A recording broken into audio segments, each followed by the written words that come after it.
Hoy, en Sin levantar la cabeza, nos preguntamos si el concepto de hispanidad, nacido del pensamiento cultural y espiritual de autores como Ramiro de Maeztu, podría tener sentido geopolítico en pleno siglo XXI. ¿Podría existir un eje hispánico que uniera a los países de habla española, desde España hasta Hispanoamérica, con una voz propia en el mundo al estilo de los BRICS, la OTAN o la Liga Árabe?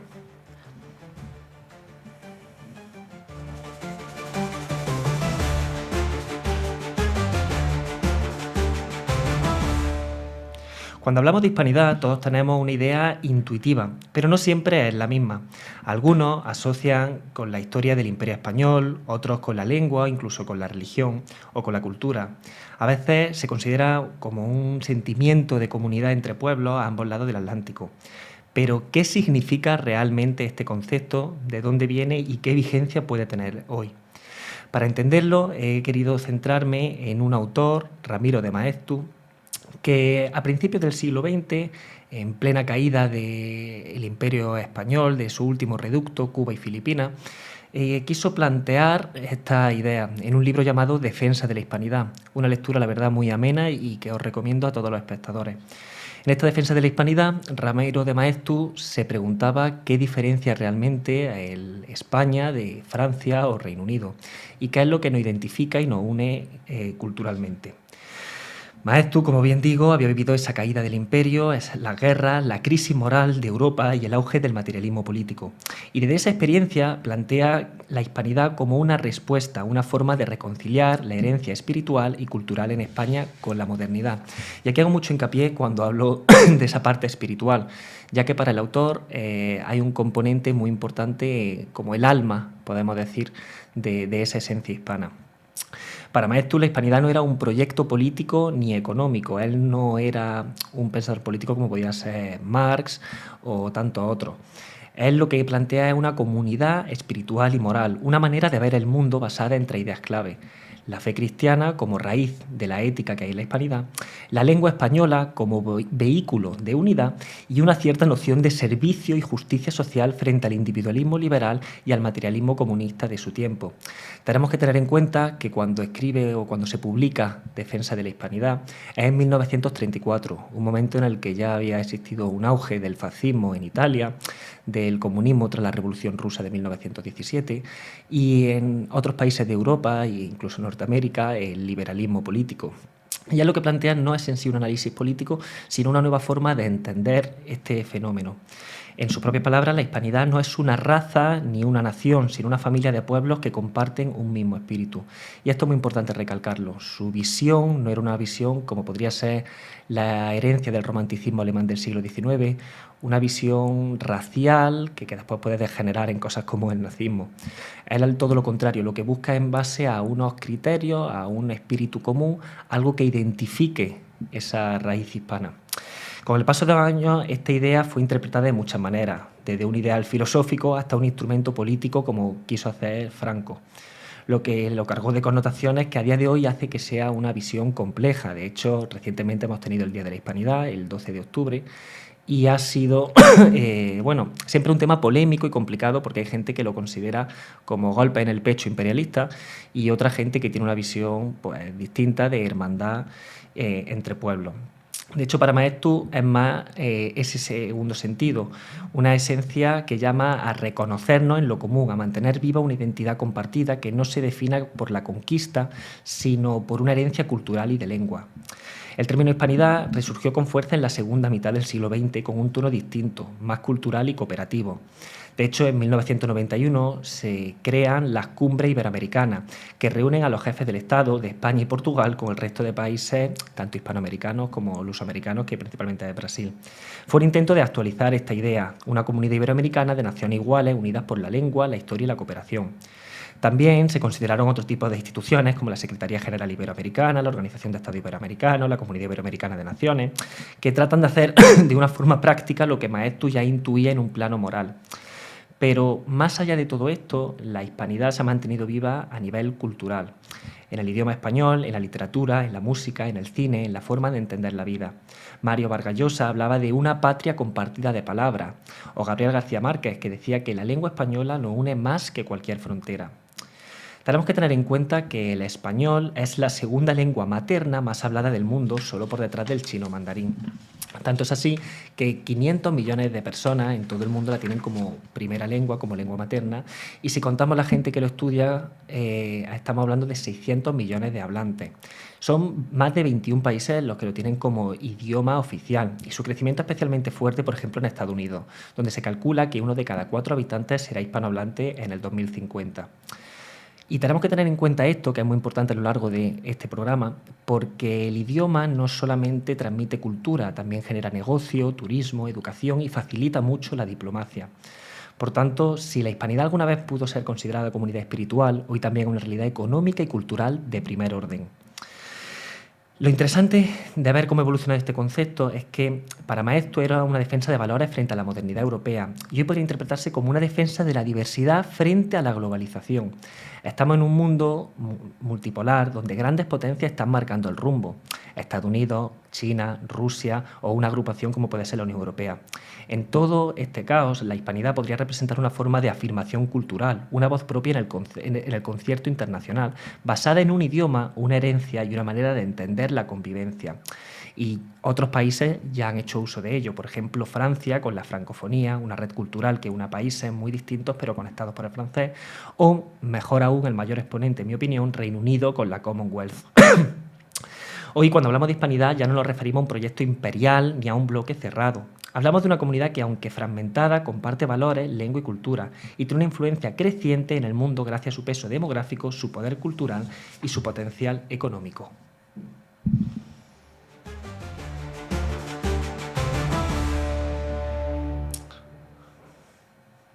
Si hablamos de geopolítica, solemos pensar en grandes bloques.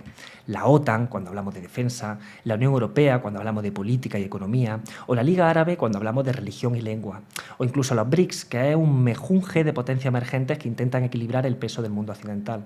Pero imaginad por un momento que existe algo similar en el ámbito hispano, un eje que uniera a España y a los países de Hispanoamérica bajo una cooperación real, basada no solo en la historia, sino en los intereses presentes y futuros. Esta pregunta no es nueva, pero vuelve a tener sentido en un momento en el que el mundo se reorganiza en torno a grandes bloques regionales. Y para responderla, primero tenemos que entender qué tenemos con los países hispanos en común y qué es lo que nos separa. En primer lugar, vamos a ver qué es lo que nos une. Lo primero, lo más evidente, la lengua. Como ya he dicho, el español es el segundo idioma más hablado. Cerca de 500 millones de personas son los que lo hablan de forma nativa. Pero además tenemos que tener en cuenta que hay una herencia jurídica y administrativa similar. Aunque cada país ha desarrollado sus propias instituciones, todos proceden del derecho romano y comparten estructuras de Estado con raíces hispánicas. Esto facilita la comprensión mutua, los tratados, los convenios académicos e incluso las inversiones. Pero además tenemos que tener presente otro factor muy importante, y es la complementariedad económica. Hispanoamérica concentra una gran parte de las materias primas estratégicas del planeta, litio, cobre, gas natural, alimentos, mientras que España y algunas potencias hispanoamericanas, como puede ser México o Chile, aportan el capital, servicio y tecnología. Si existiera una coordinación económica estructurada, el eje hispano podría convertirse en un bloque autosuficiente y competitivo en energía, industria alimentaria y turismo. Pero además tenemos que hablar de algo, que es el poder blando, el soft power. La cultura hispánica, la música, el cine, el fútbol, la gastronomía, la moda, tiene un alcance global. Desde Rosalía hasta Shakira, desde Almodóvar hasta Cuarón, desde el Real Madrid hasta el Boca Juniors, la marca hispana tiene peso y prestigio en todo el mundo. Ese poder cultural, bien articulado, podría transformarse en influencia diplomática, como ya hace en Francia con la francofonía o Reino Unido con la Commonwealth. Pero también tenemos que tener presente qué es lo que nos separa. En primer lugar, hay una asimetría económica. Antes he dicho que podemos complementarnos, pero a día de hoy tenemos que tener presente que España y México, por ejemplo, tienen un PIB per cápita muy diferente y la brecha entre la economía del norte y del sur de Hispanoamérica sigue siendo amplia. Esto provoca que los intereses de inversión, comercio y desarrollo puedan ser distintos si no hay una coordinación. En segundo lugar, hay una fragmentación política. Hispanoamérica atraviesa un ciclo de gobiernos muy dispares, desde izquierdas populistas hasta derechas liberales, pasando por modelos híbridos. Esta diferencia ideológica dificulta que haya una voz unificada en política exterior, como sí ocurre, al menos parcialmente, en la Unión Europea. Pero también tenemos que tener presente el peso de la geografía. La distancia física entre España e Hispanoamérica impide la integración logística y energética que sí tienen otros bloques regionales. No hay corredores marítimos, ni aéreos estables, ni una política común de transporte o telecomunicaciones. Pero además, lo que yo creo que más pesa y que más reacio hace que exista este tipo de cooperación, que es un factor histórico y emocional. Y es que para algunos países existe cierto recelo poscolonial. Y algunos sectores políticos, sociales de Hispanoamérica siguen viendo a España como una potencia del pasado y no como un socio contemporáneo. Y esa desconfianza cultural es un obstáculo simbólico, pero real y palpable a día de hoy. Pero vamos a pensar cómo podría funcionar este eje hispano. Varios analistas apuntan que la idea no es utópica, sino posible si se redefine. No se trataría de reconstruir un pasado imperial, sino de proyectar una cooperación horizontal basada en 3 pilares: la cultura, la economía y la innovación. Un Consejo de Países Hispanos con reuniones anuales podría coordinar posiciones comunes en foros internacionales, en la ONU, en la OMC o en la UNESCO. Por ejemplo, actuar conjuntamente en temas como migración, cambio climático o gobernanza digital, definiendo los intereses comunes que tendrían estos países. O una alianza tecnológica y científica hispana, que impulse redes universitarias de innovación entre Madrid, Ciudad de México, Buenos Aires, Bogotá o Santiago. Algo similar al programa Erasmus que todos conocemos en Europa, pero iberoamericano, y que favorezca el intercambio de estudiantes, investigadores y startups. Además, un espacio económico compartido que no necesariamente tiene que ser una unión aduanera, pero sí acuerdos preferenciales en inversión, energía renovable y turismo sostenible que facilite el que invertamos o que compremos productos de estos países hermanados. Y finalmente, y más importante, una diplomacia cultural coordinada, con presencia conjunta en ferias internacionales, festivales y plataformas digitales. Algo que realmente haga que de cara al público se nos entienda como un bloque común, que estamos unidos. Lo primero, para que esto sea posible, hace falta una voluntad política, que actualmente no existe ni en España ni en los principales países hispanoamericanos. Pero además hace falta unas instituciones estables que sobrevivan a los cambios de gobierno, algo que históricamente ha faltado en este espacio y que ha diferenciado, por ejemplo, en procesos como el de la Unión Europea. Y en tercero, una narrativa común que sustituya la idea del pasado de una visión por una visión a futuro compartido: cooperación, idioma, desarrollo, tecnología. En definitiva, el eje hispano no sería una vuelta al pasado, sino una actualización del concepto de hispanidad para el siglo XXI. Una alianza flexible, abierta, que aproveche la lengua común y los lazos históricos para defender intereses compartidos en un mundo multipolar. El español, la cultura, la cooperación económica pueden ser los 3 pilares de este proyecto. Y si hoy existe la Unión Europea, la Liga Árabe, la Commonwealth o los BRICS, ¿por qué no podría existir un espacio hispánico global?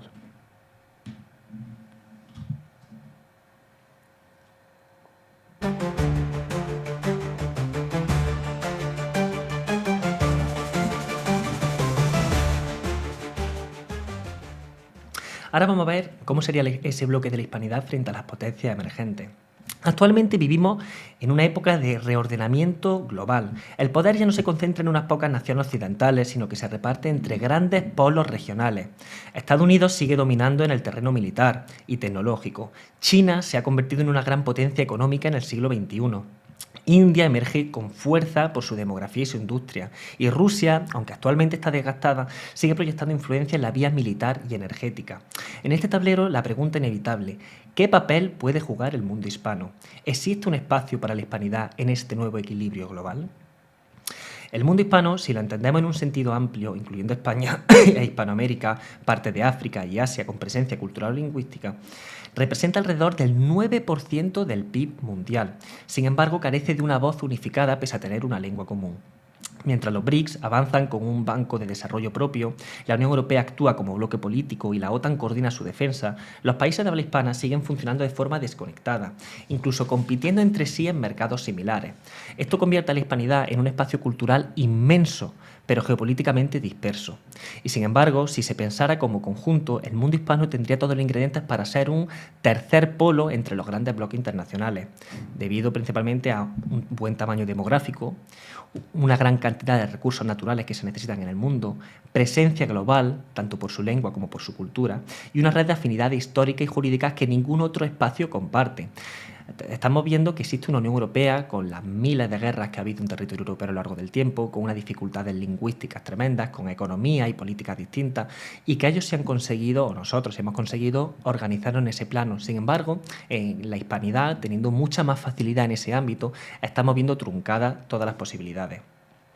Si miramos los tres principales modelos de poder actualmente, Estados Unidos representa el modelo clásico de hegemonía, tecnología, innovación, capacidad militar y control financiero. China impulsa su poder desde la inversión, la infraestructura, la diplomacia económica, especialmente a través de su iniciativa de la nueva ruta de la seda.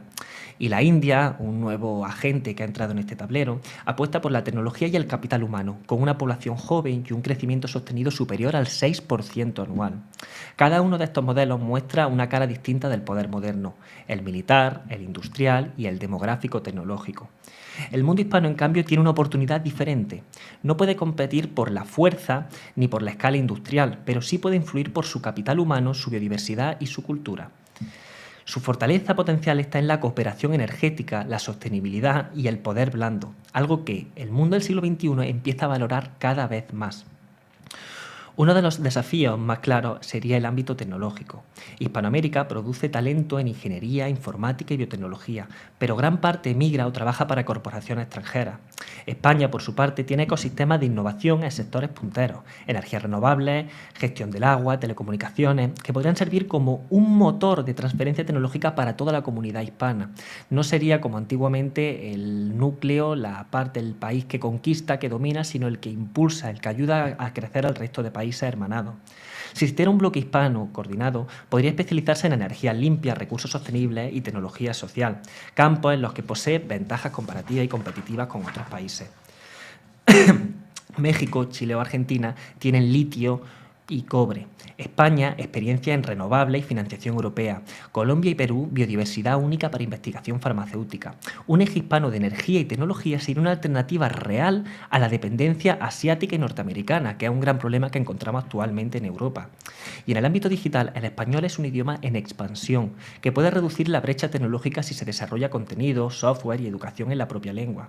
Hoy, más del 60% del contenido de Internet está en inglés, pero el español ya es la tercera lengua digital del mundo y esto está en crecimiento. Potenciarlo sería fortalecer un espacio cultural también en la red, que al fin y al cabo es con lo que la gente se encuentra en el día a día conectada. Si ampliamos la mirada, la idea de la hispanidad podría evolucionar hacia una Iberoamérica reforzada, que incluya también a Portugal y a Brasil. El portugués y el español son lenguas hermanas, intercomprensibles en un 80% y unidas sumarían casi 850 millones de habitantes. Brasil además es una potencia regional con peso económico, industria y demográfico, y además es miembro de los BRICS y líder del Atlántico Sur. Un acercamiento hispano-luso permitiría articular una alianza atlántica del sur, con España y Portugal como puerta europea y América Latina como espacio de recursos, innovación y juventud. Ya existen estructuras que podrían servir de base: la Comunidad Iberoamericana de Naciones, la Cumbre Iberoamericana, la Organización de Estados Iberoamericanos. El paso siguiente sería darle mayor peso político y económico más allá de los gestos simbólicos, hacerlo materializable en un plano geopolítico. Imaginemos, por ejemplo, un Consejo Energético Iberoamericano o un Banco de Desarrollo Hispano-Portugués, capaz de financiar proyectos sostenibles, infraestructura y educación superior. No se trata de soñar con un nuevo bloque cerrado, sino de sumar fuerza en un mundo que se mueve en alianzas regionales. La demografía también juega a favor del espacio hispano. Mientras Europa envejece y China empieza a perder población activa, Hispanoamérica sigue siendo una región joven. Casi el 45% de sus habitantes tienen menos de 30 años. Eso significa fuerza laboral, creatividad y mercado de consumo. Además, el español está en plena expansión fuera de sus fronteras naturales. Ya hemos mencionado que en Estados Unidos hay más de 60 millones de hispanohablantes y en el Instituto Cervantes se estima que 1 de cada 4 estadounidenses será de origen hispano en 2050. Es decir, el español no es solo el idioma del sur, también será el segundo idioma del norte. Y algo parecido ocurre en África. Países como Guinea Ecuatorial, Marruecos, incluso territorios de África subsahariana, están promoviendo el estudio del español como lengua de oportunidades, especialmente en turismo, comercio y diplomacia. El español crece donde existe esa población joven, en América y en África. Por eso, más que un idioma del pasado, el español es y se debe concebir como un idioma de futuro y con él una posible comunidad global que todavía no se ha organizado políticamente.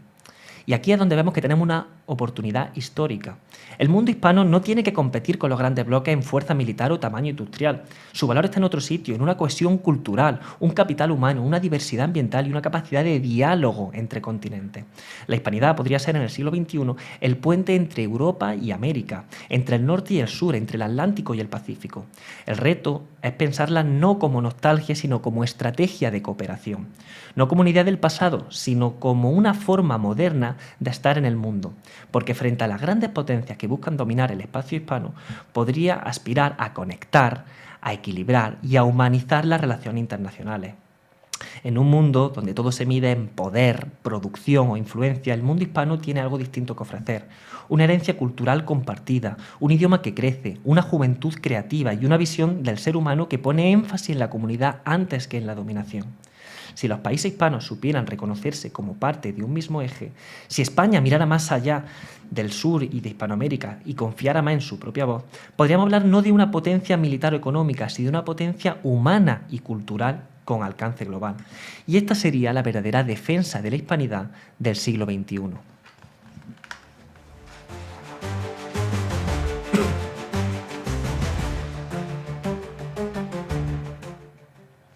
La hispanidad, entendida como comunidad de pueblos unidos por una historia y una lengua, sigue viva, aunque su forma y su sentido estén en discusión.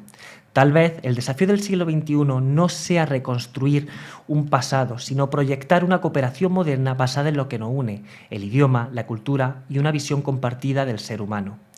Si levantaras la cabeza, Ramiro de Maeztu, quizá verías que aquella idea de unión espiritual puede transformarse hoy en una unión estratégica.